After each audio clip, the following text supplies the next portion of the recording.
Hello, good morning, dear student. We start our third poem, The Mountain and the Squirrel, written by the Ralph Waldo Emerson.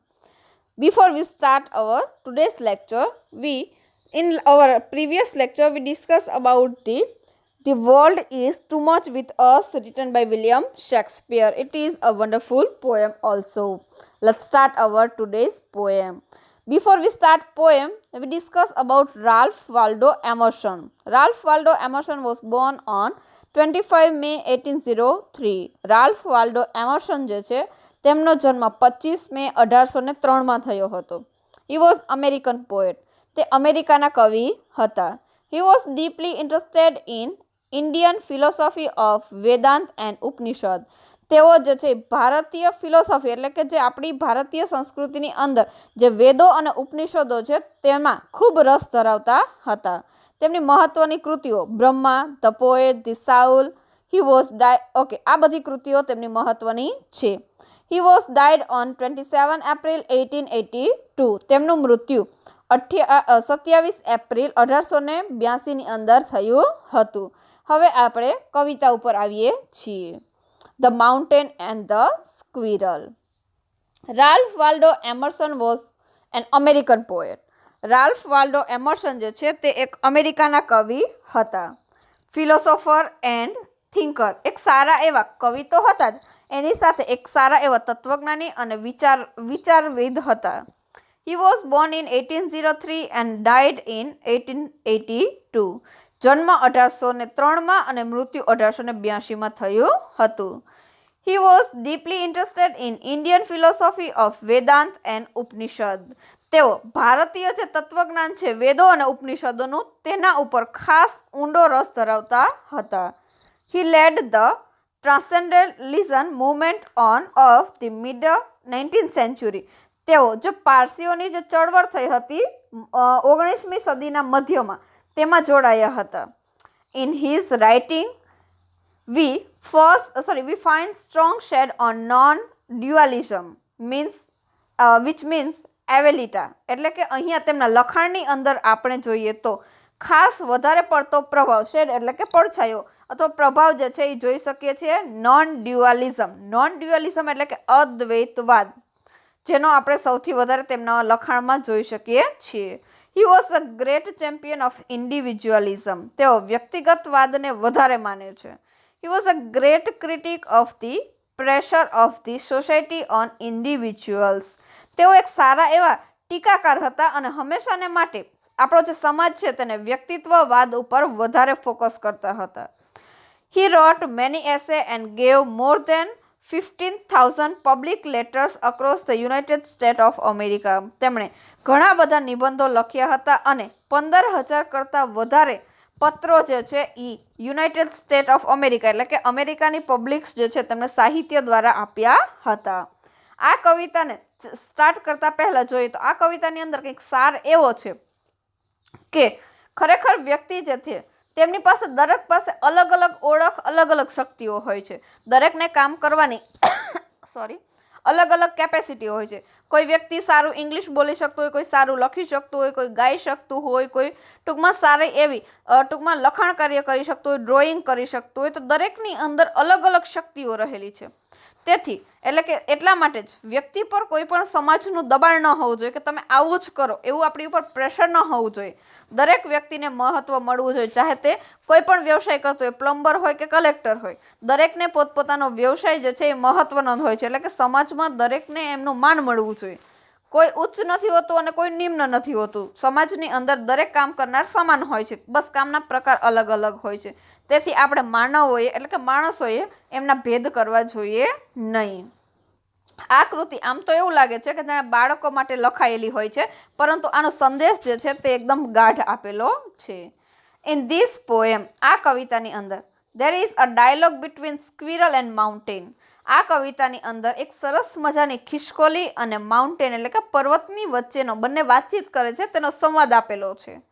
Mountain quarrel with squirrel calling her a little prig. અહીંયા પર્વત જે છે ખિસકોલી સાથે ઝઘડો કરે છે કે તું તો એક નાનકડી એવી ખિસકોલી છો. He criticized here as in instigant little creature. Insignificant એટલે કે તુચ્છ. અહીંયા ક્રિટિસાઇઝ કરે છે કે કોઈ તુચ્છ પ્રાણી જે છે અથવા ક્રિએચર એટલે કે નાનો એવું તુચ્છ જીવ છે એના ઉપર ક્રિટિસાઇઝ કરે છે. The squirrel replied in a very intelligent manner. Squirrel જે છે તે ખૂબ હોશિયાર હતી એટલે કે ખિસકોલી ખૂબ હોશિયાર હતી. ખૂબ સુંદર મજાનો તેમણે જે છે સારી રીતમાં, મેનર એટલે રીત, અને બુદ્ધિશાળી રીતે સરસ જવાબ આપ્યો. સી સેઝ ધેટ, તેણીએ કહ્યું, ધ માઉન્ટેન ડાઉટલેસલી વેરી બિગ. કે એમાં કોઈ શંકા નથી કે પર્વત ખૂબ મોટો છે, વિશાળ છે. All sort of thing and whether should be taken in together. કે દરેક વસ્તુઓ જે છે એની ઉપર ઉગી શકે છે. દરેક ટૂંકમાં વાતાવરણ જે છે તે તેની પાસે થઈને નીકળે છે. સાચી વાત છે. They all create a round solid figure or its surface. કે તેની આજુબાજુમાં જે છે એકદમ મજબૂત જે છે એ ટૂંકમાં પ્રકૃતિ રહેલી છે.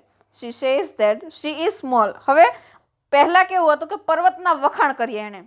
હવે પોતા વિશે કંઈક કહે છે કે she says that, તે કહે છે she is small, કે હું નાનકડી છું, but she does not take herself as a disgrace. પણ હું મારી જાતનું અપમાન, disgrace એટલે અપમાન, પણ મારી જાતનું અપમાન તો ના જ સહન કરી શકું. She says then, પછી કહે છે she is not as large as mountain. તે એવું કહે છે કે હું પર્વત જેટલી મોટી તો નથી, but mountain is not smaller like her. એ કે હું પર્વત જેટલી મોટી નથી તેવી જ રીતે પર્વત પણ મારા જેટલો નાનો નથી. At the end, અંતમાં કહે છે she says that talent of all differ from the talent of others. કે દરેક વ્યક્તિઓનું જે ટેલેન્ટ છે, બરાબર, આવડત છે, કળા છે, તે અલગ અલગ હોય છે, ડિફરન્ટ હોય છે. God has created all differently. ભગવાને દરેક વ્યક્તિઓને અલગ બનાવ્યા છે. All in well and wisely place. દરેક વ્યક્તિઓને સારી જગ્યાએ, એમને યોગ્ય જગ્યાએ મૂક્યા છે. એટ ધ એન્ડ, અંતે કહે છે શી હમ્બલી ચેલેન્જ ધેટ. તે એકદમ નમ્રતાપૂર્વક એક ચેલેન્જ કરે છે. She can not carry forest on her back. કે હું જંગલ જે છે, પર્વત, તમને ખબર છે કે પર્વત હોય તો એની ઉપર જે છે આખા વૃક્ષોથી જંગલ છવાયેલું હોય છે. એવું કહે છે કે હું મારા બેક એટલે કે મારી પીઠ ઉપર જે છે એ પર્વત ઉપાડી શકતી નથી, મતલબ કે જંગલ ઉપાડી શકતી નથી. But the mountain can not crack a nut. ખિસકોલીના દાંત તમને ખબર છે કે બહુ મજબૂત હોય છે. અખરોટ જે છે તે આપણે કોઈ વસ્તુ લઈને એને તોડવું પડે છે, જ્યારે ખિસકોલી એના દાંત દ્વારા જ તેને તોડી શકે છે. એટલા માટે એવું કહે છે કે હું જેમ મારા પીઠ ઉપર જે છે જંગલ નથી લઈ શકતી, આખે આખું ફોરેસ્ટ નથી ઉપાડી શકતી, તેવી જ રીતે પર્વત પણ પોતે એક નટ એટલે કે ક્યારે એક અખરોટ જે છે એને તોડી શકતું નથી. She can do certain thing which even huge mountain cannot do. તે એવું કહે છે કે નાનકડી છું છતાં પણ તેમ અમુક એવા કાર્યો કરી શકું છું કે જે વિશાળ પર્વત કરી શકતો નથી. Mountains also cannot do certain things which a squirrel can do. પર્વત અમુક કાર્યો જે ખિસકોલી કરી શકે છે તે અમુક કાર્ય પર્વત દ્વારા થતા નથી, ચાહે તે કેટલો પણ મોટો હોય. The squirrel defends herself against the big mountain by saying that although she is small. અહીંયા ડિફેન્ડ એટલે કે બચાવ. ખિસકોલી પોતાની જાતનો પર્વતની સામે બચાવ કરતા કહે છે કે તેની સ્મોલ છે, નાની છે. She is more lively and energetic. એ કે હું નાનકડી છું પણ એકદમ જીવંત છું, બરાબર, એકદમ એનર્જીવાળી છું. તમે ખિસકોલીને ક્યારે શાંત બેઠેલી ઓછી જોઈ હશે. હંમેશા તે ટૂંકમાં વૃક્ષની ઉપર ચડ ઉતર કરતી જ તમને દેખાતી હશે. ક્યારેય શાંતિથી બેઠી હોય, સૂતી હોય એવું ઓછું દેખાય. તો પર્વતને એવું કહે છે કે તમે મારા જેટલા એનર્જેટિક નથી ટૂંકમાં. She illustrate the fact that. અહીંયા તે એકદમ વાસ્તવિકતા મૂકે છે. She can not carry forest on her back. હું મારા પીઠ ઉપર જેવી રીતે જંગલ નથી ઉપાડી શકતી તેવી જ રીતે the mountain can not crack a nut. એવી જ રીતે પર્વત જે છે તે પોતે પણ નટ એટલે કે અખરોટને તોડી શકતો નથી. This means all creatures, all elements, all humans have different talent. એનો મતલબ એવો થાય છે કે ભગવાને દરેકને અલગ અલગ બનાવ્યા છે. તે દરેક પ્રાણી હોય, દરેક તત્વ હોય કે દરેક માનવ હોય, દરેકની અંદર અલગ અલગ શૈલી અથવા તો અલગ અલગ આવડત, અલગ અલગ ટેલેન્ટ આપેલા છે. The message of the poem is that, અહીંયા આ કવિતા ઉપરથી આપણને કંઈક સંદેશો મળે છે કે everything has it's on values. દરેકને પોતપોતાનું મૂલ્ય હોય છે. B it small or big. તે ચાહે નાનું હોય કે મોટું, દરેકને પોતપોતાનું મૂલ્ય અલગ અલગ હોય છે. God with his ultimate wisdom has created everything different and valuable. ભગવાને દરેક વ્યક્તિઓ કે દરેક પ્રાણીઓ કે દરેક જીવજંતુ છે તેને અલગ બનાવ્યા છે અને દરેકને પોતપોતાનું મહત્વ અલગ છે. There is a reason behind the existence of everything. અને દરેક એક્ઝિસ્ટન્સ એટલે અસ્તિત્વ. ભગવાને દરેક વ્યક્તિને અલગ બનાવ્યા છે, તેની પાછળ કંઈક એનું અસ્તિત્વ છે, તેનું કંઈક કારણ હશે.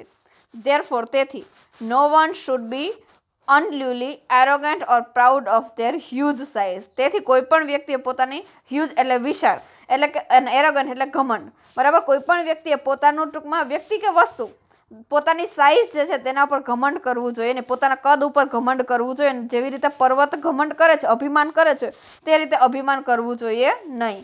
મોર ઇન્ટેલિજન્સ ઓર મોર સ્ટ્રેન્થફુલ. દરેકને અલગ અલગ તાકાત હોય છે. Squirrel talk humbly making the mountain realize his mistake.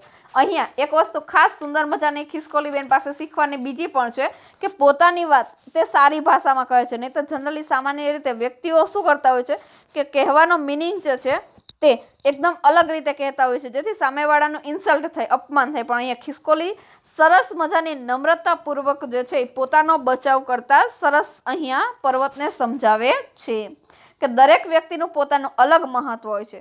દરેક વ્યક્તિમાં અલગ અલગ શક્તિ, અલગ આવડત હોય છે, કારણ કે ભગવાને જે છે તે દરેકનું અલગ રીતે સર્જન કર્યું છે. ભગવાન ક્યારેય કોઈ વસ્તુ બિનજરૂરી બનાવતા નથી અને તેથી કોઈએ ખોટો જે છે અભિમાન કરવું જોઈએ નહીં કે મને આ વસ્તુ આવડે છે, તને આ નથી આવડતી. ચાહે તે વ્યક્તિને એ વસ્તુ ન આવડતી હોય પણ તેને કંઈક અલગ એના કરતાં પણ વિશિષ્ટ અલગ વસ્તુ જે છે ચોક્કસ પ્રકારની આવડતી હોય છે. એટલે વિદ્યાર્થી મિત્રો, તમારે પણ ક્યારેય જિંદગીની અંદર નિરાશ થવું ન જોઈએ, કારણ કે ભગવાને દરેક વ્યક્તિને વિવિધ શક્તિઓ, ટેલેન્ટ આપેલું છે. આપણે બસ માત્ર આપણું ટેલેન્ટ જે છે તેને ઓળખવાની જરૂર હોય છે. Okay, thank you.